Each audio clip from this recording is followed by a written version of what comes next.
We have made America strong again. We have made America proud again. We have made America safe again. And we will make America great again. Thank you. We choose hope over fear. We choose unity over division. We choose science over fiction. And yes, we choose truth over lie after lie after lie. It's time to stand up and take back our democracy. We can do this.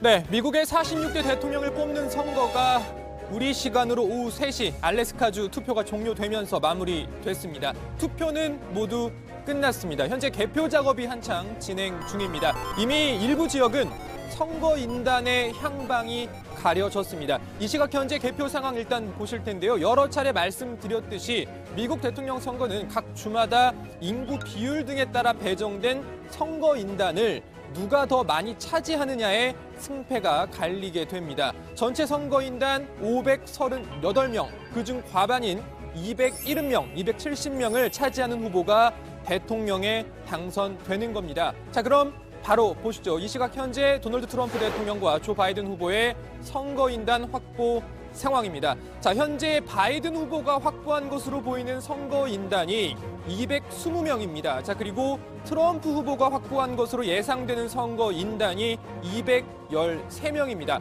아직은 두 사람 모두 꿈의 숫자 270에는 다가가지 못한 것으로 보입니다. 전반적으로 보면요, 지난 2016년 대선 때와 비슷해 보이는 그런 양상입니다. 가장 많은 선거인단 55명을 가지고 있는 캘리포니아는 바이든의 손을 들어줬고요. 또 이 공화당의 정치적 기반이라고 할 수 있죠. 또 그러면서 두 번째로 선거인단이 많은 곳, 바로 이 선거인단 38명의 텍사스는 트럼프를 택했습니다. 자, 이번 대선의 승패를 가를 지역, 바로 핵심 경합주로 불려왔는데요. 모두 6곳입니다. 펜실베이니아, 그리고 미시간, 위스콘신, 그리고 플로리다, 노스캐롤라이나, 애리조나 주인데요. 흔히 북동부 공업지대 3개 주를 이 펜실베니아, 미시간, 위스콘신 주죠. 묶어서 러스트 벨트라고 부르고요. 남부 3개 주, 플로리다, 노스캐롤라이나, 애리조나 주를 묶어서 썬벨트라고 부릅니다. 자, 러스트 벨트와 썬벨트 6개 주가 누구를 택할지 초미의 관심사였는데요. 자, 이번엔 6개 주 상황 따로 한번 보겠습니다. 자, 일단 지난 대선, 2016년 대선 당시에는요, 6개 주 모두 트럼프 대통령이 힐러리 민주당 후보를 이겼습니다. 트럼프 대통령이 백악관에 입성하는데 결정적인 역할을 한 겁니다. 자, 그럼 이번에는 어떨까요? 현재 상황을 보시면요. 자, 아직 표시는 안 돼 있습니다만 현재 6개 주 중에 애리조나 주를 제외하고 모두 트럼프 대통령이 앞서고 있습니다. 펜실베니아도 일단은 트럼프 대통령이 앞서는 것으로 나타나고 있고요. 자, 그동안 여론조사에서 바이든 후보가 앞섰던 미시간주와 위스콘신주도 마찬가지입니다. 확실한 곳은 현재 플로리다 정도로 나타나고 있는데 트럼프 대통령이 가져가는 것으로 보입니다. 자, 6개 주 중에서도 가장 중요한 지역, 바로 핵심 경합주 중에 선거인단이 가장 많은 방금 말했던 플로리다주, 그리고 두 번째로 선거인단이 많은 펜실베니아 주였습니다. 자, 일단 선거인단 29명이 걸린 이 플로리다는요, 이런 곳입니다. 플로리다는 미국의 대표적인 은퇴한 사람들이 가서 사는 곳이죠. 그렇기 때문에 전반적으로 노년층이 많습니다. 보통 노년층 같은 경우에는 전통적으로 공화당을 지지했거든요. 특히 2016년 선거에 보면 65세의 노년층은 상당 부분 트럼프를 지지했는데 지금은 코로나가 영향을 주고 있죠.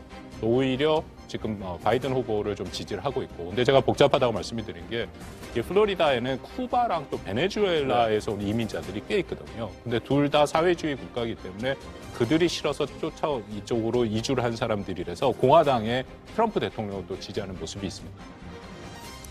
네, 플로리다는 마이애미 해변으로도 유명한 지역이죠. 핵심 경합주 중에 가장 많은 선거인단을 가지고 있어서 관심이 컸던 곳인데요. 개표 초반부터 엎치락 뒤치락 했습니다. 개표 중반 두 사람 간 격차는 0.1%포인트 차이로 나타나기도 했는데요. 결과적으로 앞서 말씀드린 것처럼 플로리다는 4년 전과 마찬가지로 트럼프의 손을 들어줬습니다. 29명의 선거인단도 당연히 트럼프의 몫으로 돌아갔습니다. 자, 그래서 더욱 관심을 끌었던 곳이 바로 펜실베이니아입니다. 자, 러스트벨트의 대표 지역이자 핵심 경합주 중에 두 번째로 많은 20명의 선거인단을 가진 곳인데요.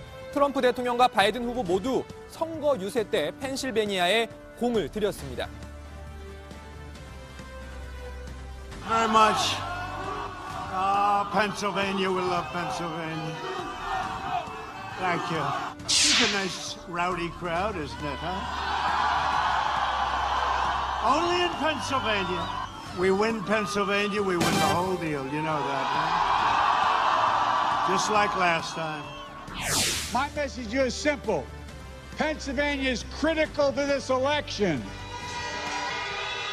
Last time Donald Trump won Pennsylvania, he won by 44 votes, 44,000 votes. Every single one of those votes matter. The power to change this country, not figuratively, is literally in the hands of Philadelphia and Pennsylvania. 네, 펜실베니아는요, 현재 개표 상황으로는 이 트럼프 대통령이 앞서고 있는데요. 그런데 승패를 예측하기에는 아직 이릅니다. 펜실베니아는 오는 6일까지 접수되는 우편 투표도 개표 대상으로 넣어놓은 상황이어서 아직 누가 이길 것이라고 장담하기가 조금 어렵습니다. 플로리다를 이제 이기고 나면 이제 결국 펜실베니아로 결국 모든 이목이 쏠릴 텐데 펜실베니아는 우편 투표 개표가 늦어질 수밖에 없습니다.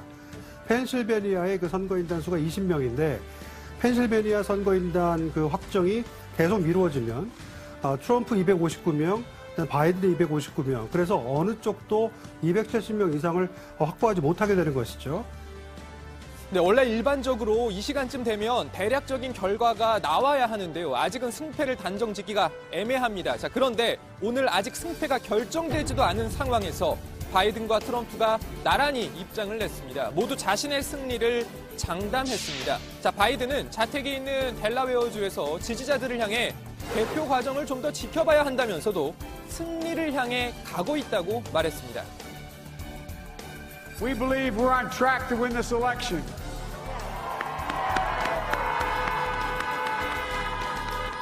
We knew because of the unprecedented early vote and the mail-in vote that it's going to take a while.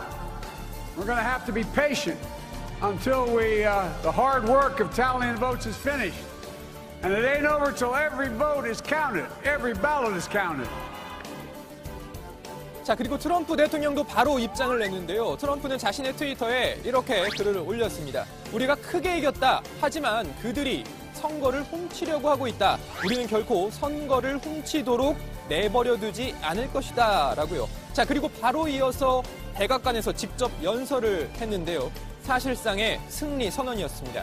네, 혼란스러운 상황입니다. 이 개표 상황은요, 잠시 후에도 계속 이어서 한번 보겠고요. 자, 미국도요, 각 방송사들이 출구 조사를 합니다. CNN과 CBS 그리고 MBC 등이 합동으로 조사를 하게 되는데요. 어떤 후보를 택했는지 그리고 후보를 택할 때 어떤 요소를 가장 중요하게 고려했는지 등을 묻게 됩니다. 자, 미국인들은 이번 선거에서 어떤 요소를 가장 중요하게 고려했을까요? 결과를 한번 보시죠. 자, 일단 가장 많이 고려된 요소 바로 경제였습니다. 응답자의 35%가 경제를 후보 선택에 있어 가장 중요한 요소로 고려했다고 답했습니다. 유권자들의 이야기 들어보죠. To me, the most important issues are health care and a true stable economy, not an illusion of a stable economy. I'm an accountant. And so I understand the difference between real economic growth and pretend economic growth. It is very difficult to say economically we've grown when our deficit is higher than it has ever been. I think we need to put President Trump back in for 4 more years and keep the economy growing just like it is. I think that we're doing really well right now. Jobs are good. The economy is strong. I think people feel that way. 자, 트럼프 대통령과 바이든 후보도 이 선거전 과정에서 여러 차례 경제 부흥을 강조했습니다. Next year will be the greatest economic year in the history of our country. You know, you had a great year last year, under my leadership. Our economy is now growing at the fastest rate ever recorded. We can build back better with an economy that rewards work, not wealth. We can do it without raising taxes on the middle class, I guarantee you.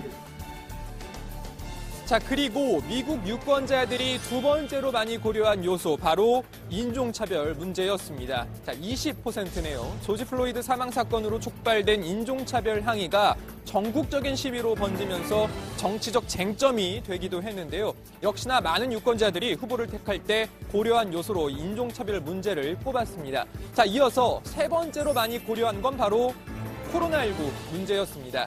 자, 미국은 코로나19 환자가 세계에서 가장 많은 곳이죠. 어제 하루만 해도 9만 명 넘는 환자가 새로 나오기도 했습니다. 당연히 코로나19는 이번 대선 최대 이슈 중 하나였는데요. We will terminate the virus with science, medicine, and groundbreaking therapies and cures. I watched Joe Biden speak yesterday. All he does is talk about COVID. He's got nothing else to say. COVID. We can't afford 4 more years of a president who, instead of fighting the virus, attacks doctors. I can't get over this guy. He attacked doctors claiming they're over-reporting COVID cases because they want to make more money.